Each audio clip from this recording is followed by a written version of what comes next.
This presentation by Wendy Ulrich was given as part of the 2021 BYU Women's Conference. Well, hello everybody and welcome. I'm Wendy Ulrich. I'm a psychologist, so we are here today to talk about depression and anxiety, everybody's favorite topic, right?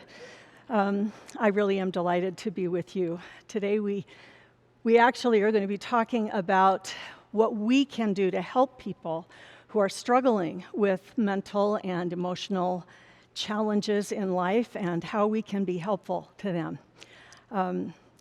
That's a wonderful thing about you, that you're here today. So thank you for the love and concern you have for people in that situation. It makes me really feel honored to be with you. So this isn't a trivial challenge, so we're just going to jump right in and get started. First question, how can we even know if somebody needs professional help with their mental health? So we're just going to start with a few basics.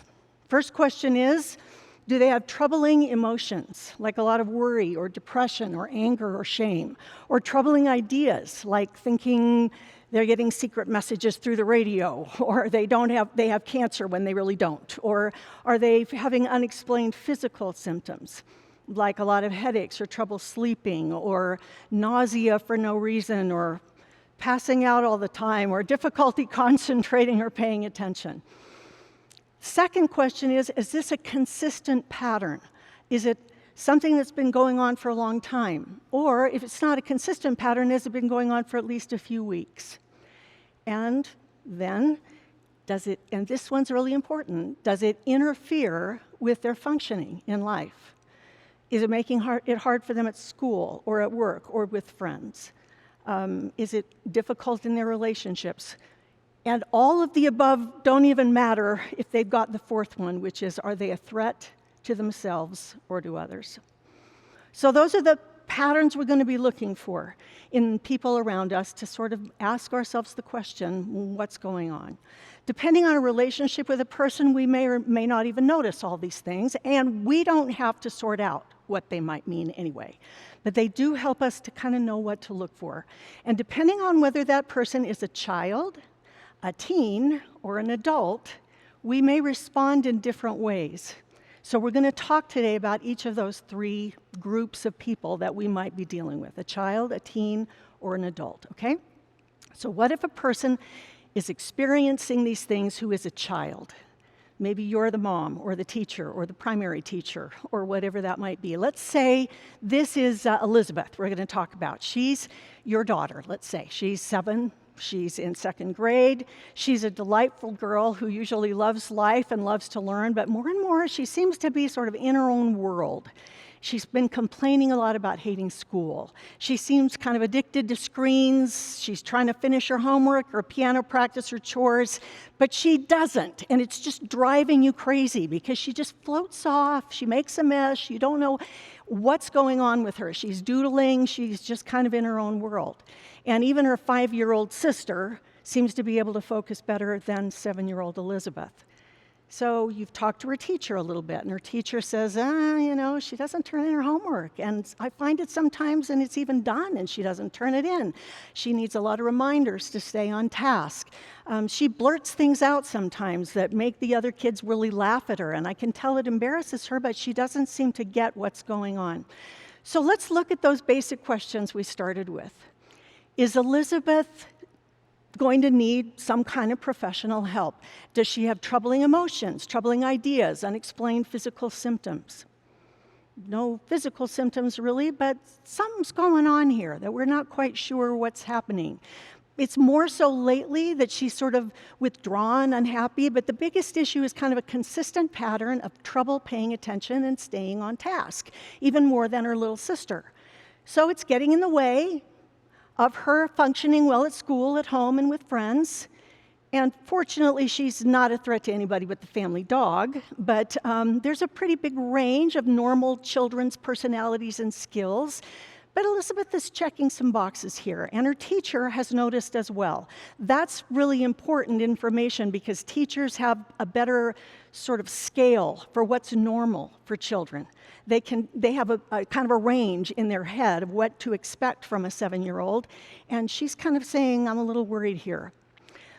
Well, the first thing that when that starts to all click for us as a parent is we can get really worried. We start to wonder, is my child going to turn out just like my dad, or my brother, or my spouse, or me, if we had those issues in our own life? And then the real question, is this my fault? And that's one of the reasons when our children are the ones having these kinds of difficulties, it can feel really scary to us. It can make us overreact or underreact. So I'm so grateful for the story in chapter 9 of John. The man who healed the Savior who'd been born blind. Remember this one? The disciples come, they ask Jesus, who sinned? This man or his parents that he was born blind? In other words, did this man do something terrible in the pre-existence? Is that one of the questions that kind of goes through our minds when we have difficulties in our lives that we don't feel are fair? Or did his parents do something wrong? Am I the parent that did something wrong and now my child is paying the price? But the Lord's answer is really simple. He basically says, no, neither one. In other words, that's just not how this works. Your child may not be the best version of yourself you secretly kind of hoped you could raise her to be if you just did it right, not like your parents did maybe. But if you're getting the support you need without getting too scared and without getting too sad, that's sometimes the best thing you can do to help Elizabeth get the support she needs and cope with the things she needs to cope with without getting too scared or too sad either. So, what might be going on with Elizabeth? We could think of a lot of possibilities. Maybe she's just scared. Maybe she's depressed. Maybe she's being bullied at school. But from our description, the first thing that would come to my mind might be attention deficit hyperactivity disorder, or ADHD. In fact, ADHD is the most common mental health challenge in childhood, with 9.4% of school-age children being affected. And like high-functioning autism, ADHD is less likely to be diagnosed in girls because girls often present with a calmer, a little more relational style than the same level in boys. But wait, we're thinking Elizabeth isn't hyperactive. Well, there's a subtype of ADHD that shows up more as kind of spaciness, just difficulty paying attention. Not so much as hyperactivity, still maybe some impulsivity, and Elizabeth is kind of checking the boxes for that subtype. So now what? One of the most important things you can do as a parent is to keep loving and delighting in this child, to keep pointing out her strengths and keep working at those basic habits and routines that make remembering things more likely to stick. But your family doctor or pediatrician can rule out any medical problems and give you referrals and talk with you about medication options. You do, however, want to be sure to talk with the school about how to get her evaluated by a school psychologist. And if that's going to take forever, which it may sometimes, your insurance might cover it, or maybe your savings account is just going to have to cover a private evaluation by a child psychologist. But if there is indeed a mental health issue in play, schools can provide extra resources, and that's why it's really helpful to get them involved. There's also, of course, a lot of good information on podcasts and books, but I just want to counsel you to make sure that what you're reading and what you're listening to has good science behind it, that it's coming from a licensed mental health professional with good training in the topic at hand. Early counseling and skill building can really help Elizabeth avoid concluding that she's just dumb or unlikable. And if medication is an option, as with almost every mental health challenge we're dealing with, if medication is an option, counseling and medication together often work substantially better than one or the other. If your child happens to be dealing with autism spectrum disorders or behavior problems, there's something called advanced behavioral analysis that I hadn't heard much about until fairly recently. And it's a great resource to help you as parents to learn some skills, to be more effective with your child. And finally, if your child is old enough to have an opinion, and Elizabeth is at 7, then you want to pick a calm, private time to talk.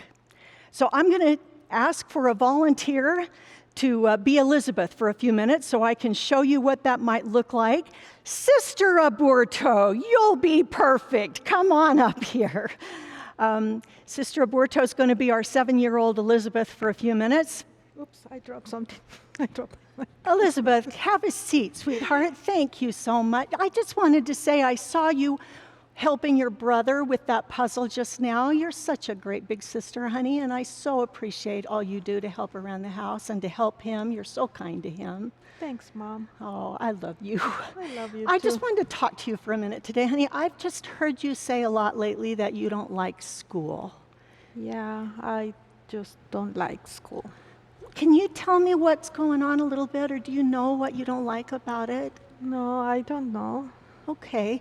Well, is somebody bothering you at school? Is anything going on there like that? No, Okay. I have friends there. All right. Well, good. So I've noticed that, and then I've also noticed sometimes it's just kind of getting really hard for you to stay focused on your homework or your piano practicing, and I know you want to, but I think it's kind of just hard. Am I getting that right? Yes, it's Okay. hard. So I found out there's a lady at school who I think maybe could help us with this to try to figure out a little better what might be going on. I met with her today and I talked to her just to see if maybe she might have some ideas. She'd really like to meet you, and she's really nice, and her office is at school. So she's wondering if maybe tomorrow she could come get you at school, and she'll just go like this. And so when the lady goes and talks to your teacher and then goes like this, you would just go with her. And she'll just ask you some questions, maybe play some little games with you. She might give you some problems to solve or some things to work on, and maybe she'll be able to help us kind of figure out if there's something we can do to help. Okay. Do you feel like that'd be okay? Yeah. Okay. Yes. Do you have any questions about that? No. Okay. Well, then we'll plan on that, and then I'd just go on and we'd talk about the logistics of this a little more, and I'd remind her of those tomorrow so that she'd be set up and ready to go. Does that make some sense? Okay.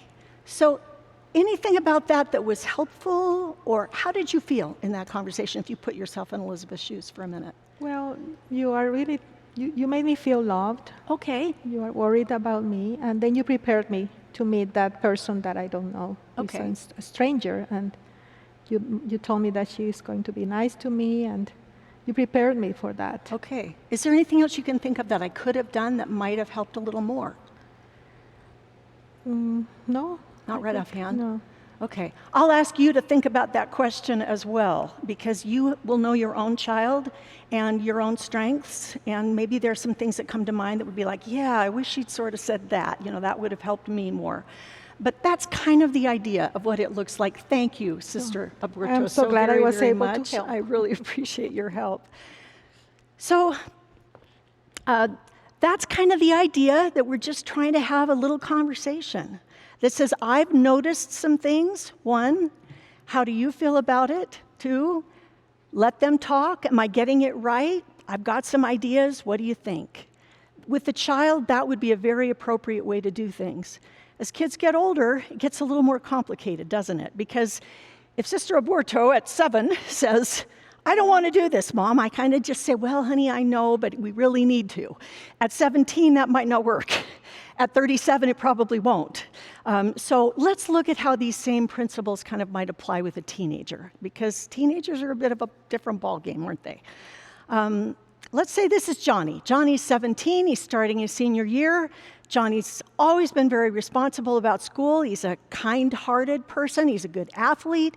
He usually goes to church. He goes to ward youth activities, but he's pretty quiet around adults. He's really quiet around the opposite sex.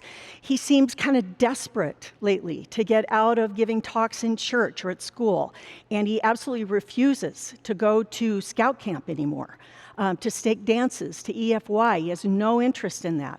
He used to always talk about going on a mission, but once he turned 17, you've noticed that when people have said something to him about that, he gets kind of quiet.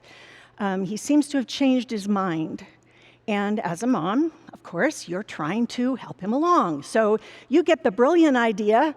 Well, let's pretend I get the brilliant idea, because I'm going to get somebody up here in a minute to be Johnny for us. I think it's going to have to be Jeannie, because there are no brethren with us today. But I get the brilliant idea. I'm going to arrange for him to go out with the missionaries tonight. Maybe I won't even tell him, and he'll just go along because, he's a good kid. And so I call the missionaries, and I set this up, and I arrange for them to go out with him. He's late, however, getting home from school, which I'd forgotten he had something going on. And he gets there just a few minutes before they're expected. And I say, Johnny, I'm so glad you're home. I got a surprise for you. The missionaries are coming over, and they're going to take you out teaching with them tonight. And he says, no, Mom, no, you can't do that. And he starts to kind of panic and begs you to call them and tell him he's not going to go. And at that moment, the doorbell rings. I say, I think they're already here. They come in, and he just gives you the dirtiest look you've ever seen in your life. But he reluctantly goes off with the missionaries. You think, great, Heavenly Father, please help him have a wonderful time with the missionaries, right? But he comes home, he slams the door, he goes to his bedroom, and he won't even talk to you. You go knock on the door, and he won't even answer. You thought, all right, better give him some space. You think about it a little more, and you notice the next morning as he heads off to school without even talking to you, comes out of his room 5 minutes before he's got to go to the bus, won't even talk to you. He's rushing off. The only thing he does is turn to you and angrily say, I never want to talk about going on a mission again. So what's hard about this as a parent? Well, as a parent, we have even less control of our teenagers than we do of our kids. We can't just make them do things. But we're also more worried because with younger kids, the choices, we have lots of time to make up for things. But as they get older, their choices have even bigger consequences, don't they? And we have even less control. So it's important as a parent to give ourselves some slack and realize we don't know what we're doing any more than they do. But with everything we're trying to do, whether it's a child, an adolescent, or an adult, it's really important to give ourselves credit for trying and to be compassionate with ourselves when we mess up, because we will. There's not an automatic right or wrong way to do this, and we can follow all the rules and still end up not doing it in a way that works for the other person. So we need to learn a really important skill, and that's how to apologize. I've had clients who have told me they have never had anyone apologize to them. We don't want our children to be those people. One of the best things we can do sometimes for another person is to sincerely apologize, because that's how we communicate, how we fix things. And one of the great miracles of the world to me is even less that God created the world than that he knows how to fix it, how to redeem it, how to repair when things go wrong. So I need Johnny to come up here. My friend Lucy has agreed to be Johnny for me today. Come on up, only it's going to be Jeannie, I think, because you don't look very masculine. So have a seat. So I just sat down. Jeannie, I'm so glad you're home. Would you be willing to talk with me for just like 2 minutes? No longer, I promise. 2 minutes. Thank you, honey. I am just feeling so bad. I know this morning you left, you were really, really angry with me. And the more I thought about how I handled things last night, the more I understood why. I just really didn't think through what I did last night with the missionaries. I should never have set something like that up without talking to you. That was not only rude, it was just really thoughtless. And I can only imagine, the more I think about it, of course you're mad, and you have a right to be. So I just really wanted to tell you I'm truly sorry. I love you, and I feel horrible that I made such a big mistake. Is that why you're angry? If I got it right, that's what I thought. So, I have a couple of questions if you wouldn't mind. One question is, am I doing other things like that that really make you mad and that really hurt you like that I need to know about? And you don't have to answer me right now if you don't want to, but I'd love it if you'd think about it, because I want to fix it if I am. Anything coming to mind? It just feels like you want me to be who you are. Ooh.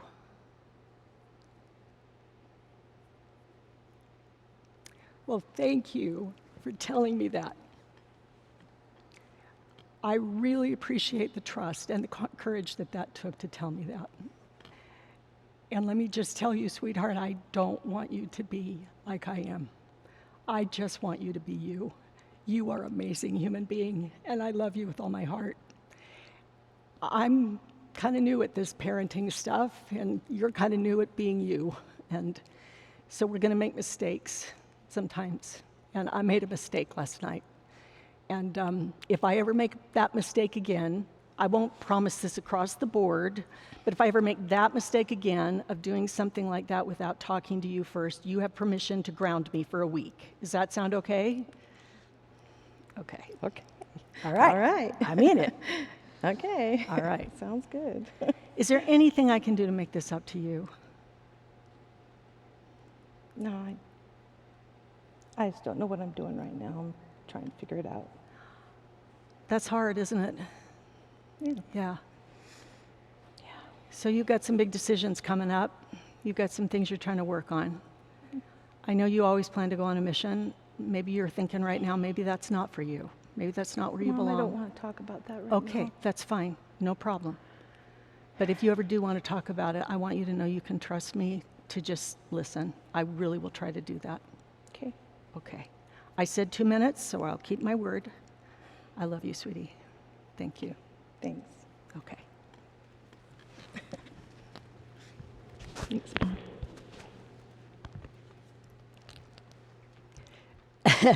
Those conversations are a little tender, even for me, because I've had them in real life more than once on many different things. But I'd love, I should have asked Lucy while she was up here if there was anything about that worked or didn't work for her. But again, if you'll just think about that, what made that helpful? What maybe got in the way? I pushed a little hard at the end, maybe bringing up the mission thing. That wasn't a good time to do that, perhaps. Matter of fact, pretty much obviously, that's not a good time to do that. We needed to deal with that thing alone, right, at that moment. But I just hope we all kind of get the message on this one.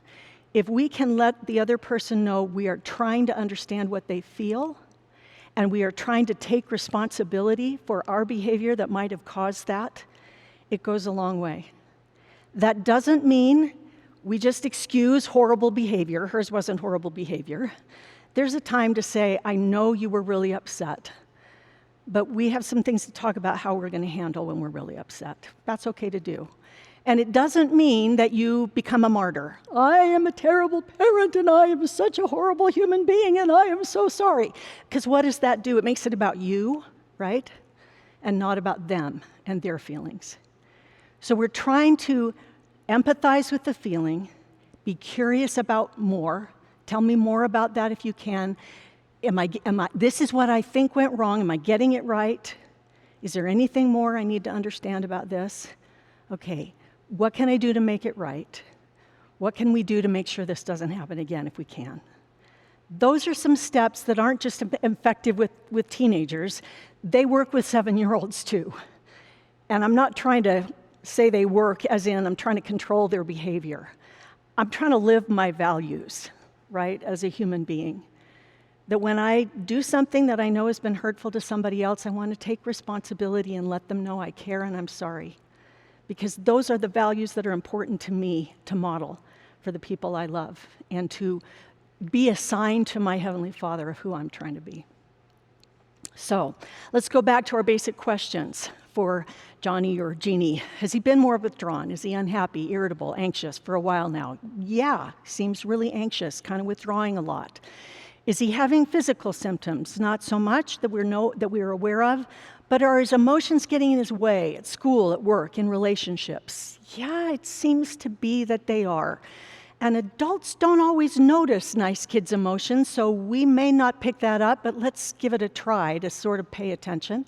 And then let's add a question to think about with teens. Is he learning the skills? Is she learning to work through painful emotions? Are they getting the ability to deal with setbacks and resiliently pursue their goals and their dreams? Not so sure here, but this is a work in progress for all of us, isn't it? So it's not a black and white, but it seems like he's really holding back on things he used to really care about, and we're not quite sure why, but there's a pattern here. So what might be going on with Johnny? Well, anxiety disorders are now the biggest mental health challenge for teens and adults. And that looks kind of likely here. Depression is a close second for both teens and adults. And anxiety and depression often go together. They both have increased substantially in both teens and adults in the last year. In the last 10 years even. Some of that's linked to social media and cell phones that disrupt their sleep cycles and amplify all this social comparing that they do, and increase their exposure to materialism is one of the theories that undermines their sense of purpose and meaning in life and exposes them to cyberbullying, and it trains them in distraction and worry. So as they mature, adolescents simply have more stress.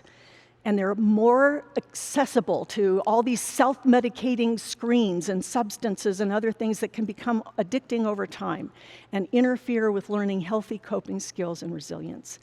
So teens need help gaining new coping skills to match the increased demands so they don't get caught up in addiction as a way of hiding from life. Now, missions are a great way to grow. Johnny may have too much anxiety for a mission to be a good experience for him right now, however, unless he can get some more skills for managing that.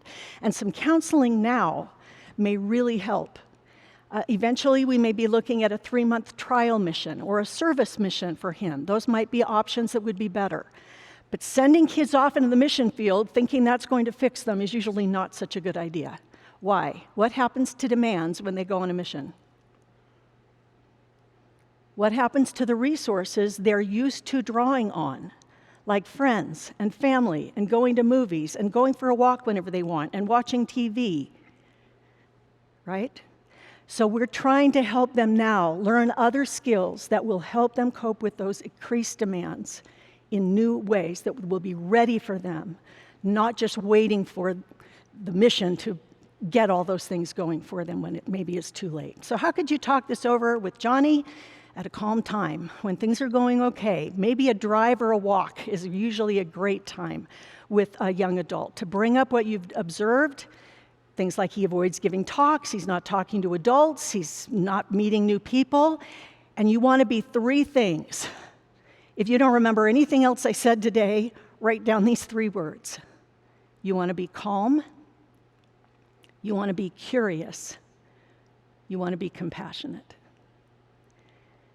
You want to be calm because you want to calm things down as much as you can for them too. You want to be curious about what they're thinking, what they're feeling, and you want to receive whatever they give you with an open heart and an open mind, even if you think it's ridiculous. And you want to be compassionate. You want to try to get inside their experience enough that you can say, okay, can I imagine myself here? What might this feel like for him or her? So you're going to ask what this is like for them, and you're going to try to listen more than talk. Now, that didn't happen here because he wasn't ready to talk at all. So you just are going to, keep trying. But once they're ready to talk a little bit and the trust has been established, that's the idea. Tell me more about that. So let me make sure I've got that right. So you're feeling this and this, have I got that right? Or you think it should be like this? Is that the right approach? Am I getting that right? Well, no, Mom, it's not like that at all. It's really like this. Okay, let me try again. So you're feeling this and this and this. Is that closer? Well, yeah. What else? Is there anything else? Well, there's also this and this. Okay, let me see. This and this and this. Am I got that right? You get the picture? So we're checking it out, because what will happen when you've got a tense situation with a teenager or an adult is you'll feel the air start to settle when they feel heard and understood, genuinely heard and understood. You might also suggest some things like looking things up online together, screening tests, for example, for anxiety or depression. You might offer to help him find a counselor who might be able to help. If he says, well, it's all your fault, you guys are all making me crazy around here, that's the only thing that's super. That's so helpful. I'm so glad you told me that. Why don't we all go as a family to the counselor? Maybe they can help us all see things a little differently. You might want to ask directly, do you ever have thoughts about just kind of harming yourself or something like that? Because that sometimes happens to people when we're feeling really depressed. And then you make a plan together, including a plan for how to know if it's time to get more help. So, all right, we'll try that. We'll try. I'm going to keep my job, and I'm going to keep smoking marijuana because I think marijuana is not bad for me. So I'm going to keep my job, and I'm going to keep smoking, and it'll be fine. Okay, well, let's play that out then. I'm thinking of maybe a little young adult maybe at this point, I don't know. So how long do you think we'd need to sort of test that plan out before we decide if it's working or not, before you'll know if it's working or not? Well, for like 3 months. Okay, 3 months. So you're going to try this for 3 months, and if it doesn't work after 3 months, then we're going to rehab? Is that the next step? Well, yeah, I guess. It's so hard, isn't it, to let our children find their way on these long journeys that sometimes they have to go on. But sometimes we have to do that. And some of the great resources you could both explore include the Life Help Library tile in the Gospel Library. If you'll look in the Gospel Library on your phone, find Life Help. There is so much good stuff in Life Help on your phone that most people don't know anything about. And that's a really good resource with a lot of good information in it that both of you might be able to use. School counselors, college counseling centers, counselors in your area who specialize in what you need. You might find through your doctor, your insurance company, LDS Family Services. In my experience, you'll save time and money in the long run if you are going to look at counseling by saying, look, let's set up an appointment with 2 people and then you choose which one you like. That costs a little more, maybe short term, but it can save a lot of hassle in the long run. And I would say that to adults as well. Pick 2 or 3 people that you've heard are decent, make appointments with all of them for a consultation. Then pick the one you feel best about and move forward.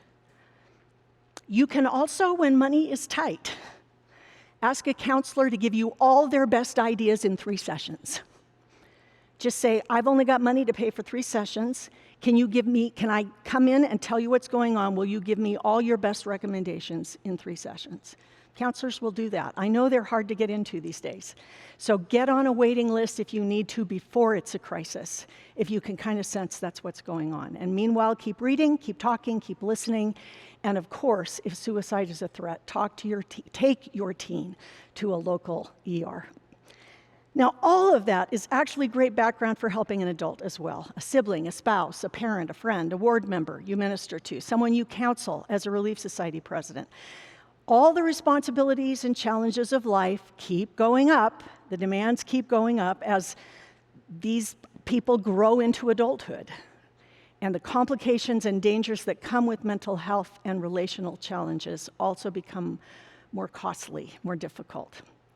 We get into things like schizophrenia in young adulthood, serious personality disorders, prolonged responses to grief and trauma, addiction, recurrent depression or anxiety that resists the conventional treatments are especially hard. And yet, I promise you, sisters, I've seen people with all of those issues find some places of peace and a path forward. So when we're dealing with an adult, all those things we're looking at still apply. One more question, however. Are they open to getting some help? You can't solve their problems, and you can't force them to get help they don't want. So unless they're a threat to themselves or others, your job is to be trustworthy, to share observations, to ask what's up, to listen, to tell them what you're hearing, to ask if there's anything else. I love this billboard I saw on I-15 coming down from Alpine the other day. It's something like this. I just made up my own, but how do you know if your neighbor is struggling? Ask. How often do we go in as ministering sisters and we say, everything fine here? What's going on? Oh yeah, everything's fine. Anything I can do to help you? No, we're good. Good, thanks. Well, good to see you and we're on our way. We can do better. Here are some great questions. We haven't talked in a while. How are you really? You haven't seemed like yourself lately. What's going on? You seem a little down. What's up? I'm kind of worried about you lately. I'd really like to know if you're okay. You've had a lot going on lately. How can I support you? You may also be able to just help them make a plan. I love the scripture in Mosiah 18, our baptismal covenants, about comforting people who stand in need of comfort, bearing one another's burdens that they may be light. I think there's often nothing more important than we can do. But sometimes that bearing others' burdens part means just exactly this: help them make a plan. It feels great to us to go in with the casserole and feel like I have been helpful. I have done my duty as a ministering sister. But it's more helpful to others and to us if we can help empower them to make a plan instead of empowering us to feel like a rescuer. So maybe you start with, well, what do you want? What do you think is the problem here? What does help is to not jump in with a lot of suggestions. I love these questions. What do you want? What have you tried? Because what's going to happen if you start giving them suggestions? I've already tried that. It didn't work. No, I've already tried that too. Start with what have you tried? Let them talk about what they've tried. And then ask, what else could you try? They will have something. If they don't, you can give them a couple of thoughts. But usually they will. And then you can start exploring, well, if you tried that, what would it look like? Where would you start? What would you do next? Help them break down that problem and figure out a very small step that they can start with. Very tiny place to start. And then add some suggestions or resources they might not have thought of and add, so how can I support you here? Again, helping and serving other people feels great to the helper. But helping them discover and activate their strengths and clarify their values and build their resources feels even better to everyone. So all the resources we've talked about previously are the same, and you can still encourage people to make an appointment for a consultation with a couple of people and then choose.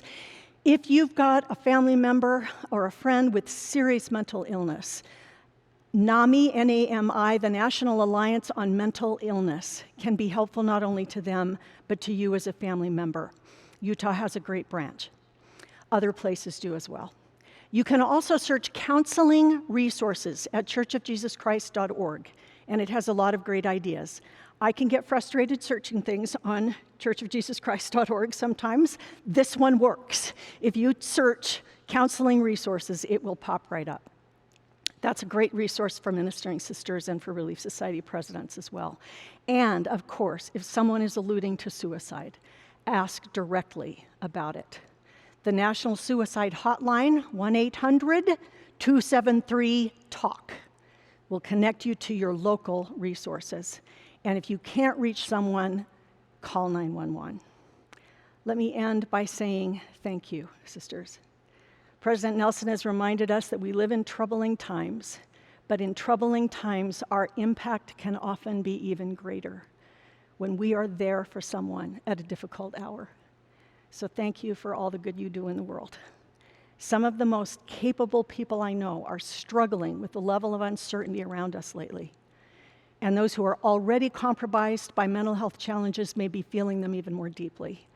Now, that's not always a bad thing. Sometimes we need to get these things to the surface, but let's be gentle with ourselves and with others in the process.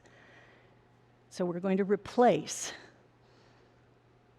avoidance, blame, shame, criticism, with being calm, being curious, being compassionate. The Lord is on our side, and we can be on our side too. I leave that with you with my assurance that that's true in the name of Jesus Christ. Amen.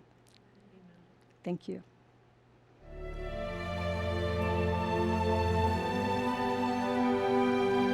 This presentation by Wendy Ulrich was given as part of the 2021 BYU Women's Conference.